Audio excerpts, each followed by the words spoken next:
Fala pessoal, tudo bem com vocês? Então, estamos aqui retornando das nossas férias. Foram 2 semanas de descanso.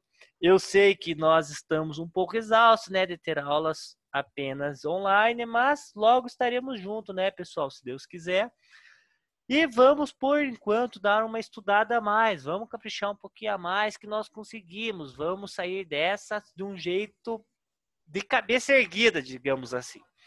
Galera, nós mudaremos algumas coisas, alguns métodos aqui da aula, mas assim, tudo isso para ajudar vocês, para fazer vocês se esforçarem um pouco mais, para também que nós possamos, assim, como posso dizer, trazer vocês mais para a sala de aula, nem que seja uma sala de aula virtual, mas para que quando nós retornarmos, galera, nós não, vamos dizer assim, que não, a gente não sinta como um tempo perdido, mas sim um tempo de aprendizagem. Tudo bem, meus queridos? Então, galera, vamos agora para a questão de as aulas do segundo semestre, início do terceiro bimestre. Nas 3 primeiras semanas de aula, nós utilizaremos a apostila do segundo bimestre. Por quê, pessoal? Porque eu não quis saturar vocês, tipo, essa semana nós vamos ter tal conteúdo. Sempre a apostila do segundo bimestre, ela fica um pouquinho atrasada para o terceiro. Mas é que nós podemos aí trabalhar com calma, que nós vamos com um assunto novo, que é calor, que nós vamos até o final do terceiro bimestre. Então é um assunto assim que a gente trabalha devagarzinho agora, mas que depois, galera, vocês já se acostumam e acaba o terceiro bimestre acaba sendo mais curto, mais simples para vocês. Beleza, pessoal? Galera, vamos lá. Primeiramente, nós vamos falar sobre a potência de uma fonte. Nós passamos muito rapidamente sobre esse assunto. Galera, a potência, ela é expressa em watts no sistema internacional. Mas, professor, o que significa o watts? O watts, galera, no sistema internacional é a... Vamos falar assim, um termo, não é que é errado, mas não encaixa em todos os aspectos. Mas é a queima de 1 joule de energia por 1 segundo. Então, cada vez que eu estou queimando 1 joule de energia, eu tenho uma potência de 1 watt? Sim. Então, quer dizer que aquela minha lâmpada incandescente, aquela minha, ó, eu tenho uma lâmpada, uma lampadinha. Nossa, professor, que termo feio. Olha, meu Deus do céu, o que que é isso? Voltamos aqui, ó. Imagine que essa lâmpadazinha aqui, ó, ela tá acesa e essa lâmpada incandescente ela é de 60 watts. O que significa? Que ela está queimando 60 joules a cada segundinho que está passando. Pois, professor, então a lâmpada de LED lá, que ela é de 15 watts, ela é realmente mais econômica? Ela não é mais econômica, ela é 4 vezes mais econômica. Por quê? Porque ela precisa de uma energia 4 vezes menor. Então, a potência, galera, nada mais é do que o consumo de energia em um certo tempo. Então, a potência vai ser quem, galera? Vai ser quem? A nossa variação de energia. Professor, mas não é consumo? Galera, eu não posso tratar um consumo matematicamente. O consumo é o quê? Eu tinha uma quantidade de energia inicial e agora eu tenho uma quantidade de energia final. Nossa, variou, mudou. Sim, então é por isso que eu utilizo a variação de energia pela minha variação de tempo. Beleza? Então, a potência nada mais é do que a variação de energia pela minha variação de tempo. Nossa, professor, bem simples. Sim.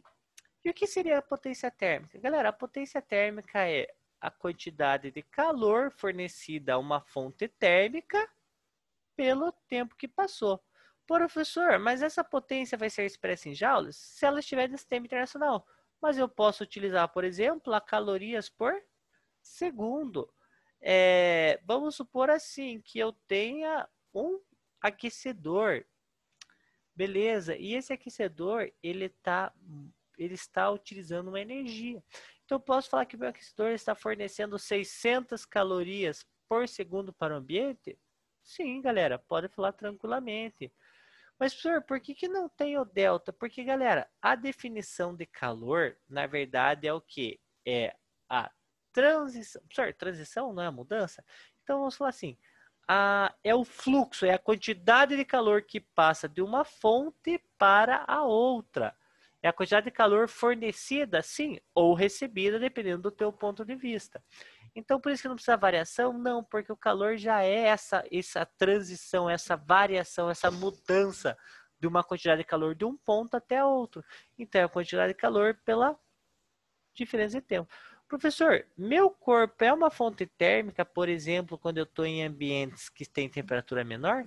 Sim. Você não sente aquela sensação de frio? Você não tem aquela sensação de frio?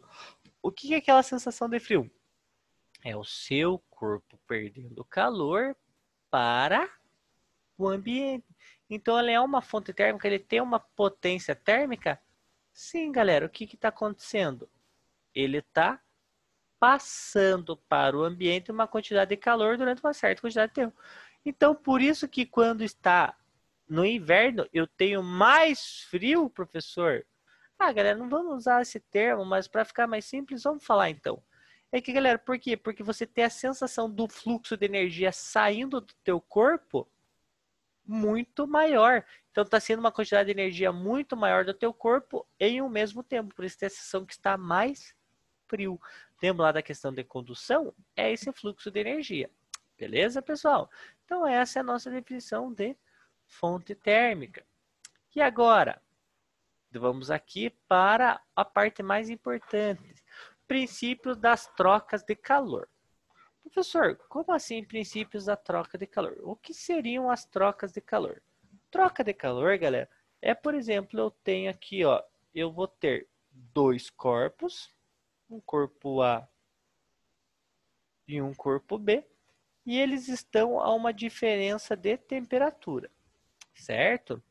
Galera, se eu fecho isso aqui criando um sistema, professor, como assim criando um sistema? Criando um sistema é um ponto aonde você tem paredes definidas. Vamos fazer, professor, mas essa parede é tipo igual a da minha casa? Não, galera, mas vamos falar assim, é um sistema, é uma, vamos falar assim, é uma distribuição de elementos fechadas, é um recipiente, tá bom?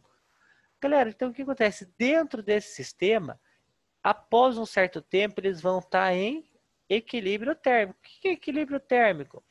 Equilíbrio térmico é a questão de os dois vão atingir a mesma temperatura. O equilíbrio térmico vai significar que a temperatura de A vai ser igual à temperatura de B.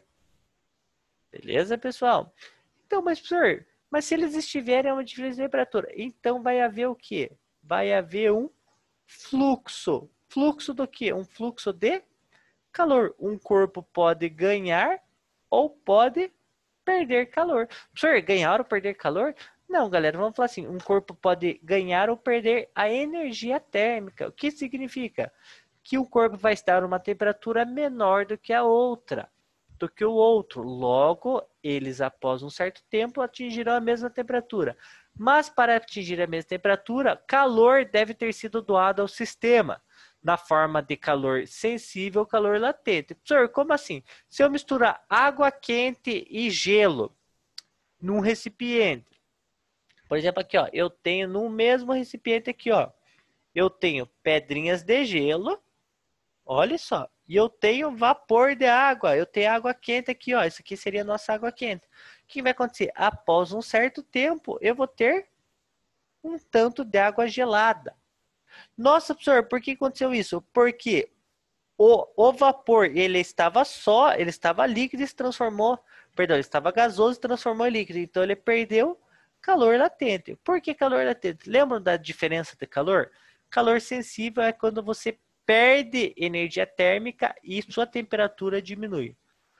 Ou você ganha energia térmica e sua temperatura aumenta.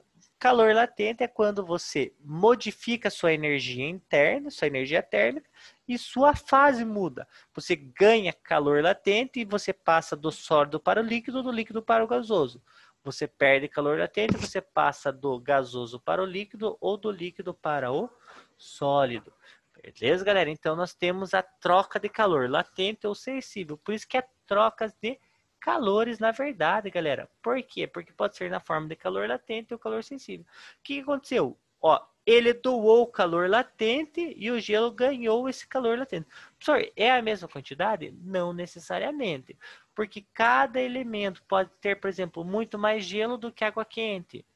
Só que a água vai estar numa temperatura muito maior, então ela vai conseguir doar mais calor sensível também. Então a água doou calor sensível e o gelo recebeu. Esse calor, na verdade, o gelo recebeu e a água líquida também recebeu. Por isso que os dois chegaram a uma temperatura de equilíbrio. Agora eles chegaram a um equilíbrio térmico. Por quê? Porque houve trocas de calor, tá bom? Chamamos de sistema isolado um conjunto de corpos que não troca calor com o ambiente externo. Então, por isso que eu defino os limites do meu sistema e é um sistema isolado. O que é um sistema isolado? Perceba que antes as paredes estavam abertas, agora não estão mais. Então, é um sistema isolado. Desta forma, o que acontece? As únicas trocas de calor é entre esses dois corpos. Por quê? Você, na sala de aula, você não... a sala de aula é um sistema isolado? Não. Por quê? Por exemplo, quando você está lá na sala de aula, você está perdendo calor para todo o ambiente. Mas, professor, se eu fechar a porta, galera, não é totalmente um isolante térmico, beleza? Por exemplo, ó, uma caixa de isopor fechada seria um sistema isolado? É uma aproximação. Por que é uma boa aproximação? Porque, galera, se você deixar, por exemplo, um monte de gelo na caixa de isopor, após um certo tempo, pode demorar 1, 2, 10, 12, 30 horas, mas uma hora o gelo vai se transformar em líquido. Por quê? Porque ele vai receber calor do ambiente. O ambiente está numa temperatura maior que o gelo, então o gelo vai receber calor e vai aumentar a sua temperatura e vai se transformar em líquido. Por que, galera? Porque primeiro que o calor passa sempre espontaneamente do mais quente para o mais frio. E também o que acontece? Não é um sistema 100% isolado, porque não existe um isolante térmico. Existem os maus condutores. Mas beleza? Por exemplo, as caixas térmicas, a geladeira, uma jaqueta são ótimos elementos que a gente pode considerar como sistemas isolados. Beleza? Galera, então aqui, deu para entender a primeira parte, agora nós vamos continuar aqui. Beleza? Então, assim, qualquer dúvida, volta na apostila, dá uma lidinha, procura aí na internet, me procura, galera, vocês têm aí, ó, um mundo às suas mãos, basta vocês acessarem, tá bom? Galera, voltando aqui então, aí nós temos o quê? Desta forma, apenas os corpos pertencentes aos sistemas trocarão calores entre si. Corpos mais quentes cederão calor e tenderão a se resfriar, enquanto corpos mais frios receberão calor e tenderão a se aquecer. Assim, a quantidade de calor ganhada por alguns corpos só pode ter origem nos corpos que cedem calor. Ou seja, o calor recebido é a mesma quantidade de calor doado. Por que isso? Porque você tem um sistema isolado. Não tem como eu ter, por exemplo, um corpo B, que recebe 300 calorias e um corpo A que cedeu 250. Meu Deus, que A mais feio. Mas, ó, um corpo A que cedeu 250 calorias. Opa, e essas 50 calorias? Não pode, galera, o calor recebido, ó. O que é esse símbolo? É a soma. É a soma de todo o calor que eu recebi do sistema. Professor, por exemplo, eu recebi de 10 corpos diferentes. Então, não vou fazer calor 1 mais calor 2 mais calor 3. Eu faço isso, mas eu não preciso escrever. Então, eu faço somatório. Então, toda a soma de calor recebido tem que ser igual ao somatório de calor cedido ou calor doado. Por quê? Porque é um sistema um sistema isolado. Então, a mesma quantidade de calor que eu ganho, alguém deve perder. Beleza, galera? Aí, continuando aqui, então, para encerrarmos a nossa aula, por exemplo, o princípio das trocas de calor, nós vamos ver a respeito dos calorímetros, que são sistemas isolados, ó, perceba que não tem abertura nas paredes, então as trocas de calor passam somente entre o A e o B, ó. Nós percebemos que a temperatura de A, a temperatura modificada de A, é igual à temperatura de B, quando eles atingem o equilíbrio térmico. Opa, beleza. Mas por quê? Primeiro, a temperatura do A era maior que a temperatura do B. Então, o que vai acontecer? O A vai doar energia térmica na forma de calor. Eu tenho um fluxo. O que é um fluxo, galera? Um fluxo nada mais é do que a quantidade de energia que passou por uma unidade de tempo. Professor, a potência é a mesma coisa que fluxo? Galera, é a mesma forma, mas nós não vamos definir potência como fluxo, tá? Só que foi na mesma aula. Mas, galera, então o que que acontece? Como a temperatura de A é maior que a de B, ela vai doar calor. Então, galera, o que que eu vou definir aqui? Eu vou definir que a temperatura de equilíbrio do sistema é igual. Por quê? Porque o calor que o A doou foi o somatório que o calor recebeu. Professor, mas como que A mais B é igual a zero? Porque, por exemplo, o A vai doar 50 calorias. Então, eu vou falar que ele é positivo. Quem recebe significa que ele recebeu. Então, ele não tinha essas 50 calorias no início. Então, é menos 50 comparado com o A. Certo? Então, como o A estava numa temperatura maior, ele tem 50 calorias a mais. Um exemplo. E o B não tem essas 50 calorias. Então, 50 menos 50 é igual a zero. Ou seja, se a diferença entre o calor de A e o calor de B é nula, não existe, então existiu o equilíbrio térmico. E esse que é o princípio do calorímetro. É como se fosse, galera, eu pego uma garrafa e coloco água quente, água fria e gelo e vapor de água. Fecho, depois de um certo tempo eu vejo que todos eles estão líquidos a uma certa temperatura. Esse foi uma ideia de um calorímetro, só que o calorímetro seriam paredes isoladas, tá bom? Então, galera, desculpa, tá? Que eu acabei falando demais. Mas, galera, então, assim, para nós entendermos a introdução ao conteúdo, continuamos com o mesmo assunto. Nós vamos usar muito esse assunto ainda para frente. Deu para entender? Na próxima aula eu vou explicar melhor calorímetro, eu vou fazer alguns exercícios para vocês. Eu vou ensinar um macete para resolver exercícios de calorímetro, tá bom? Um abraço então, pessoal. Até mais. Até a próxima aula.